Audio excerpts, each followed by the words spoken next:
আন্তর্জাতিক আইনকে বৃদ্ধাঙ্গুল দেখিয়ে পাকিস্তানের সীমান্তবর্তী এলাকাগুলোয় ভয়াবহ আগ্রাসন চালালো ভারত। পেহেলগামের ঘটনার দায় ইসলামাবাদের উপর চাপিয়ে এমন হামলার জন্য অবাক বিশ্ব।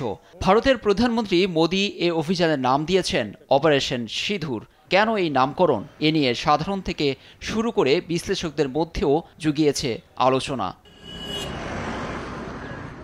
এ নিয়ে মোদী সরকার ব্যাখ্যা না দিলেও সিঁদুর অভিযানের নামকে কৌশলগতভাবে বেছে নেওয়া হয়েছে মনে করেন নিউ ইয়র্ক ভিত্তিক পাকিস্তানি লেখক আজাদ ইসার। তার মতে, সিঁদুর মাধ্যমে যেমন একজন নারীকে বিবাহ করা হয়, তেমনি পাকিস্তান সহ এ অঞ্চলের দেশগুলোকে অখণ্ড ভারতের অংশ বানানোর চেষ্টা করছে হিন্দু উগ্রবাদী সংগঠনগুলো। তিনি আরও বলেন, এ নামকরণকে হালকাভাবে দেখা উচিত নয়। পাকিস্তানকে নিজেদের ভূখণ্ড হিসেবে চিহ্নিত করে ভারত নিজেকে একটি সাম্রাজ্য হিসেবে উপস্থাপনের পায়তারা চালাচ্ছে।